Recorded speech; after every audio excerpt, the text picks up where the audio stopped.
I was getting into my car and this guy says to me, "Can you give me a lift?" I says to him, "Sure, you look great. The world's your oyster. Go for it." This isn't a pun. That's nowhere in the vicinity of a pun. That's classic humor. That's the sort of jokes that was trending when Mel Brooks was like a teenager.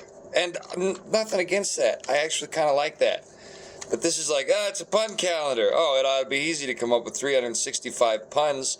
And people were writing the calendar like, yeah, not 365 good ones. And the guys who were passionate about it, they got these guys in there. But then their manager was like, "Listen, son, that's not a pun. You need to have some stupid crap about following my father in his footsteps, because he's a stalker." And then we got all the crappy ones. Anyway, that's an interesting point, because the way a lot of the things we see works, there's always oversight, and the people who tend to be in the highest echelons of power don't tend to be the ones most qualified for that. And the reason is, there is a level of psychopathy that goes, what is in my pocket? Oh, it's broken paper. That goes hand in glove with high levels of power. Now, it's not a one-to-one comparison. Remember the Pareto distribution, 20-80. 20% of the people will run 80% of the rest, or be above 80% of the rest. I mean, there's going to be a difference, delineation point. Well, what we're dealing with these days is a similar situation.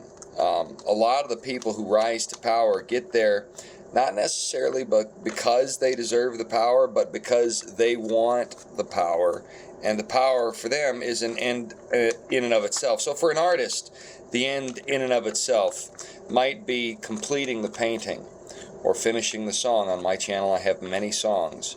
You can see them. I'd love to put real music videos on those songs, but a real music video rather than the sort of glorified slideshow I do to communicate a part of the artistic message, and that clumsily. A real music video is going to cost real money. If I'm going to do a 10-minute music video, for each minute of footage, if I wanted to do it to A-list qualities, it would not be untoward to expect each of those minutes to cost me $100,000. Now, if I were running it, I could get a better video than what I've got now done, probably for $10,000. As it is, I don't have any money, so that's one of the reasons I'm doing this, is to sort of build up momentum in digital money-generating spaces. But even as far as that goes, I'm not making a lot of money, because YouTube throttles me, and they throttle me because I speak the truth. They'll find a contrived reason to spike my stuff, even if I'm not being nasty or dirty. And then stuff that should be spiked, in my opinion, they don't do anything with. They only spike the stuff that's politically expedient to them because they're pushing a narrative. And similarly in production houses and companies, and in places that make calendars like this, and in Hollywood, etc., you have people running things that may not actually stop a bad joke because it's a pun, and they like the pun. It could be nothing more deep than that. It could be in a production house, a Hollywood production movie. The producer just wants to see, as Kevin Smith, who is a total sellout that I don't respect and I'm not interested to ever meet or see, based on his lie of an opinion on Star Wars. He can't love Star Wars and like The Last Jedi. To say that is to lie.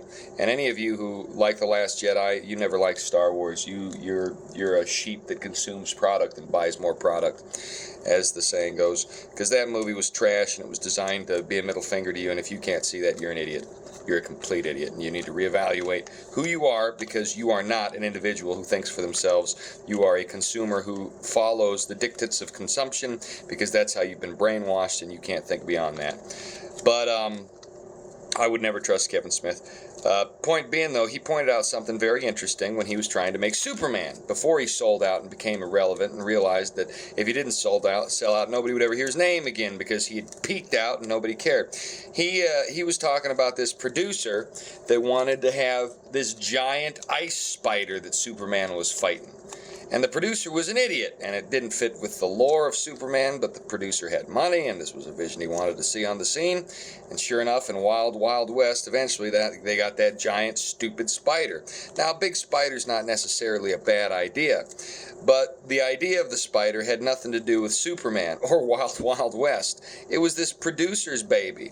The producer wanted to have this weird situation, and he didn't want the weird situation because it was artistically viable or because it matched the universe where anything was going on. No. He had his own reasons. Basically, he just wanted to see a big spider, and he knew he could make some money with it. Unfortunately, the vehicle he chose for that massive spider was Wild Wild West, which it never would have worked. That movie was trash. That was a trash movie. That movie was a trash panda.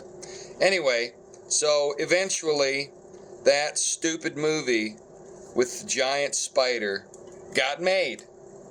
And it wasn't because there was an artistic vision behind it. Just like in this calendar, some of the jokes that are included are not because there's an artistic vision in the jokes, but because whoever's running the company where they produce these calendars has a certain particular sense of humor that he seeks to impart. It has nothing to do with whether or not that sense of humor is appropriate. That's all there is to it. Well, similarly in government, you've got the same thing going on at a New World Order level. There are decisions made to destroy the lives of individuals and communities that have nothing to do with those individuals or those communities, and everything to do with those in power exercising their power. It's a paper tiger that wants to be a real one. And the thing of it is, that would be, I don't know if I'd say fine and dandy, but it would be tolerable enough if this hypothetical paper tiger were working in his or her own production company. But he's not, is he? No, what he's doing is he's involved in the whole world. And like some weird Sphinx, the incomplete picture we see, the degradation, is not a reflection of what's really going on. It's a reflection of collateral forces impacting the total situation. And what's the end result? Well, the end result is degradation for the whole country. We're dealing with people who have lots of money and lots of power and little to keep them alive and occupied and enjoying life. Because when you have no challenges or anything of that variety, ultimately, the end result is a sort of disinterested, titillating existence where you try and find ways to live, but there's nothing really keeping you alive. Part of the reason these elites are so corrupt and nasty is because with all the money in the world, they can get anything they want, and they can do any crime they want, and they can get away with it. And eventually, it just ceases to have that pizzazz, you know? Eventually, it just becomes pointless and painful existence. So they're doing adrenochrome, yada, yada, yada. You know the story. Well, we're seeing a lot of that now. And the people who are in power, the people who commission big projects like this Sphinx in the ancient world, they have their gold, their treasure on earth where moth and rust and worm corrupt. But see, I left the nose on the Sphinx there, okay? So this is an old school Sphinx. The truth is, though, Earth is a creche, it's a kindergarten. It's a training vehicle for the eternity to come. So it's downright ignorant to put one's faith and one's pure energy in this region of ephemerality.